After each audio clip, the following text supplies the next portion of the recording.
Now, listen, this is still a bullish consolidation pattern. It's one of the longest bullish consolidation patterns I have seen in my career in crypto. If this breaks out, you're going to get a big move. I have an upside target. First target's around 35,000. Bitcoin would be about this 45,000 level.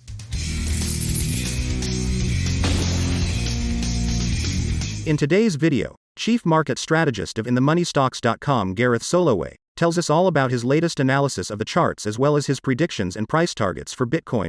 Soloway shares his opinion regarding high inflation rates, the stock market, the crypto market, and the Fed. It just hit 30 minutes ago. The CPI data came in month over month, slightly better than expected at 0.2%. All right, so we're going to get right into some numbers here. U.S. consumer prices rose at a modest 0.2% in June. Expectations were for 0.3%. So we did see a beat on the month-over-month numbers. In addition, the yearly inflation rate dropped to 3% from 4% the prior month. And again, that was key here because this is again showing that inflation is dropping. Now, you would think this is all roses, right? Everything is good. But again, just like most things, we have to delve underneath the hood to see. And this is the headline kind of that caught my eye. Now, listen, stock market is rallying. We've seen gold popping up. We're seeing even Bitcoin inching up a little bit, although we'll get to that. The price action continues to be very, very muted in Bitcoin. But this is what got me here. Here it says the decline is not quite as fast as it seems, however. Groceries and gas prices have retreated this year and accounted for a large part of the slowdown, for one thing, okay?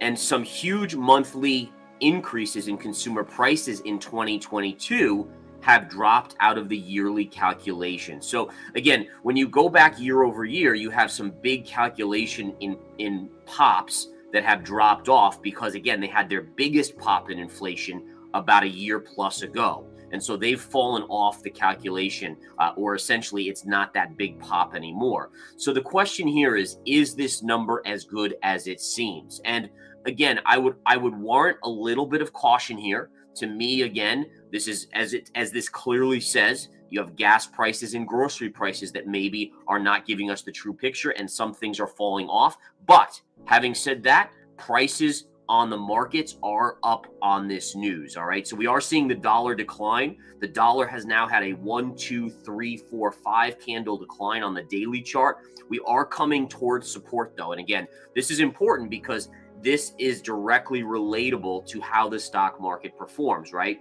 We know that a weak dollar right now is a positive for risk assets. And notice this, 5 bars down, generally we've been seeing the stock market inching gains. We saw gains yesterday in the stock market. Today, pre-market going into the open, we're also seeing gains. But again, keep in mind, this could tell us the fact that we're coming into this pivot low from April, this could tell us that we're going to see some sort of bounce in the dollar, which could bring stock prices in just a little bit. All right, I want to go into a couple other things. We got to take a look at the 10-year yield here, guys. The 10-year yield obviously is making a move.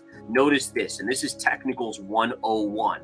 Look at the pivot high right here that we hit a few days ago on the 10-year, right at that same high pivot at 4.08 or 09%. Look at the pullback, and we're seeing continued downside here. So lower yields and a weaker dollar is in general a recipe for the stock market to go up. All right. So again, risk on. The lower yields, basically that helps with people making the decision. Do I want to put my money in stocks? Do I want to put it in crypto? Or do I want to put it in bonds and get X amount of interest? Well, the lower interest bonds are offering, the more likely people will say, okay, I want to be in the stock market, even with the lofty valuations that we have. Now, if we look at this chart, where's the likely pullback on this chart? And the answer is to the scene of the crime right here. Okay. Now, interestingly enough, this trend line, see this downsloping trend line? This is very similar to what we've seen in gold in terms of its pullback off of its all-time high, right? It pierced that all-time high a few months ago, and it's pulled back to this level. All right, I want to show you that gold chart real quick. So if we look at gold here, okay, here's a downsloping trend line, pulled back, broke out, and then look what it did. It retraced to the scene of the crime. What has gold done since then? It has started to move to the upside. So again, we're seeing gold beginning to move up here on the charts. And again, that again signals that support level, a retrace to what I call the scene of the crime. That again is a bounce off of it. And gold again is up today. Why is gold up? The dollar's down, right? I mean, that's the basics of it. So again, in terms of the gold chart, where are we looking for this? So I've called, ever since we were at this high, I've said to people, and I've said it in this broadcast. In fact, if you go back 2, 3, 4 weeks, every single week we talk about gold. And I kept on saying, guys, it should pull back to this trend line. Well, it finally did. And then I said, okay, now you're looking at upside potential. Now you're looking at maybe a move and a breakout above the all-time highs, which if we put a trend line in here, we can clearly see, look at this. That's your all-time high level. So the way this works, education, here we go, education 101 in investing. You have a high pivot and you pull back. When you hit the high pivot again, probabilities, that's known as a double top, you get a big pullback. Big pullbacks off double tops. When you hit a triple top, it's a small pullback, and usually you'll come up and break out at that point.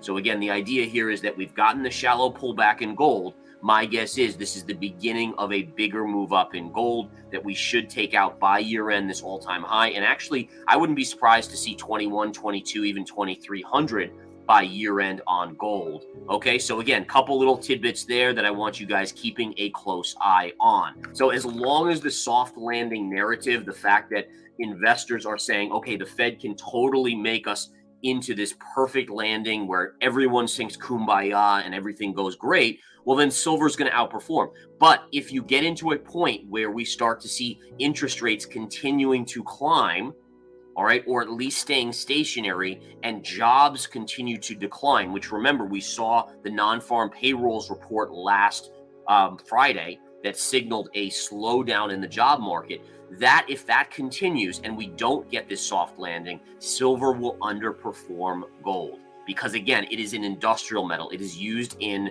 the building of things, in batteries, etc. It's a very, very good conductive metal. Okay. So that gives you an idea about what we're seeing on silver. All right, now we got to get into crypto. But this is a concern of mine, and I'm just going to be straight up with it. Today we got CPI data. All right, we've had positive news on Bitcoin in terms of ETFs, spot ETFs, multiple filings for ETFs. Yet, even on today's CPI number, what type of move are we getting out of Bitcoin? I mean, what, like, really? This is the little uptick we're getting today on the daily chart.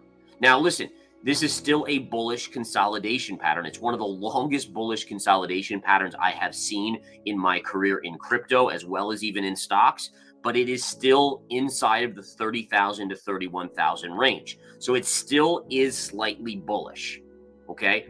But it continues to irk me. Why hasn't all this positivity, all this risk-on behavior why isn't it causing us to see a breakout on Bitcoin? Okay, now again, I think once this if this breaks out, you're going to get a big move. I have an upside target. First target's around 35,000. So you're talking another $4,000 up. That's over 10% up. But it has to do it. And we've had good news after good news after good news for Bitcoin specifically in terms of ETFs not being labeled a security by the SEC, all of these other things. I mean, MicroStrategy's bought a ton more Bitcoin, all of these positives, and we've still been stuck at the same level we were in April. So again, as a trader, as an investor, all you need to be focused on is the 31,000 level here. Let's see if we close above it, right above this area here.